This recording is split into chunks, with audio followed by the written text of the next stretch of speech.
Hey everyone, and thanks for jumping back into the cryptoverse. Today we're going to talk about Ethereum. Is the surge starting? If you guys like the content, please subscribe to the channel, give the video a thumbs up. Also check out the Telegram channel, which you can find a link to in the description below.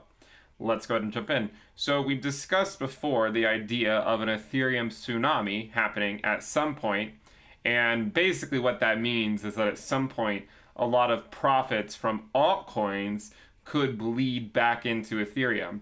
And then the question I get, well, is this the Ethereum tsunami? And one of the things I've said before is, if you have to ask, it probably isn't it. Okay, if you have to ask, it probably isn't it. And the reason I say that is just, yes, Ethereum is at $2,100. However, I don't think that we can decisively say at this point that this would be the Ethereum tsunami, right? This is a slight move up after being somewhat devalued with respect to Bitcoin for several weeks. And so I don't yet know that we can say it is the Ethereum tsunami. It could be the very beginning of it, but I do not think we could decisively say anything otherwise. So if we look at the Ethereum Bitcoin valuation, we have our weekly candle that was a modest 18%, essentially wiping away the losses of Ethereum against Bitcoin since February 15th. Again, you can see how sentiment can change on a dime. And then it moves up relatively quickly. And we saw similar stuff. We've seen similar stuff before, right? This slow bleed over here starting from the very end of August until December. We even had a sort of a fake out right here. And that went into our bull market support band, which is a combination of the 20-week SMA and the 21-week EMA, before ultimately capitulating in December, which is what we said is the most likely time for the final capitulation is December. And then we moved up relatively quickly. We had a 14% week against Bitcoin, then an 11%, then a 4.5%, then a 25%, and we ended up peaking all the way up here at around 0.046. Okay, now the question is this the beginning of a surge? And I think the answer is that it certainly could be. We had a weekly close of the Ether Bitcoin valuation well above the bull market support band. We're not even that close to it. If you take a measured move from where we closed above it, we were about 8 to 9% above it. So a fairly decisive close above the 20-week SMA and the 21-week EMA on the weekly time frame. We've recently started a new candle. So far, we're at 0.36% on the week. Now, if we were to continue to make this move back up to the top of the channel, it would represent another 50% move. The valuation could be approximately 0.05. With the current valuation of Bitcoin, we would be looking at around a $3,000 Ethereum if the valuation of Ether were to traverse this uptrend channel here and go back up to the top. The other way we can look at this is we can look at the market capitalization of Ethereum divided by the market capitalization of Bitcoin, which arguably is a better way to measure it, especially since the supply is not constant. So from this angle, when we're looking at it from this perspective, to go back up to say, go back up to this level up here, which again is somewhat hand wavy because it's not like this is a perfect fit or anything, but you're looking at approximately another 50%. So the idea is that another 50% increase by Ethereum from the current level could put it at around $3,000, right? Plus or minus a few $100s, depending on exactly where we go. What's a few $100s among friends?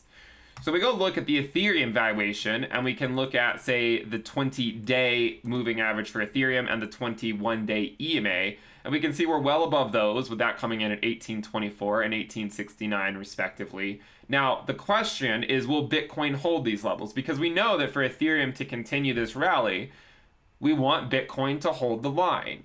And if we go look at what Bitcoin's doing, we saw it go below the 20-day SMA and the 21-day EMA. We moved back above it. Now we're sort of holding them as support. This is the Goldilocks zone for Ethereum. If Bitcoin stays in this region, this is the best place, in my opinion, for Ethereum to shine. Because you're not in Bitcoin price discovery, right? You're not in Bitcoin price discovery. Therefore, people aren't necessarily FOMOing into Bitcoin quite as much as they would otherwise. People are still going to be FOMOing into it, but maybe not quite as much.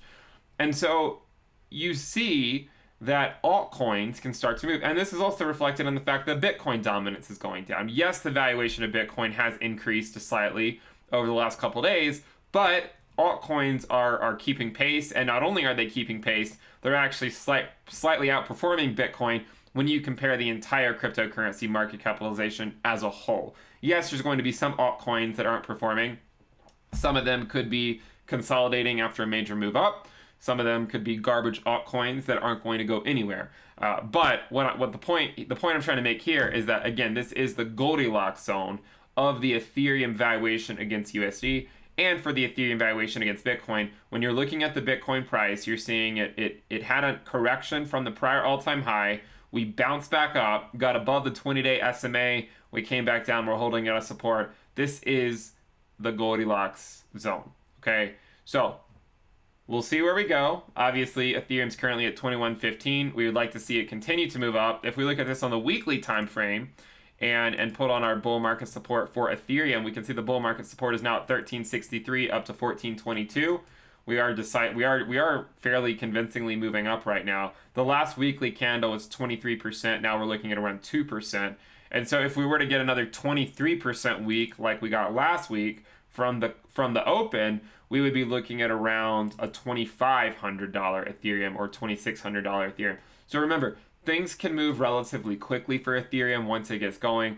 It'll have these slow, painful bleeds against Bitcoin at various phases during the cycle, but a lot of times the move up can be a lot quicker than the move down, and then you can very quickly wipe away a lot of those losses. Now, the downside risk to all of this, of course, is a Bitcoin capitulation. So as long as Bitcoin doesn't capitulate, then I do think Ethereum will continue to perform well. And in terms of your risk-adjusted returns, is one of the better picks within the cryptocurrency asset class. Again, everyone likes to talk about the narrative about Ethereum's dying and whatnot. A lot of these people actually do not understand the technology. They claim they do, and they really don't. So just keep that in mind. Ethereum's not going anywhere. And if you're following people that are telling you that Ethereum's going to die, maybe question their resolve there and ask them why they think it. And if they only ever tell you, well, the fees are high, take that into consideration, that they're not actually looking at the full picture. If you guys like the content, make sure you subscribe to the channel, give the video a thumbs up. Also check out the Telegram channel, which you can find a link to in the description below.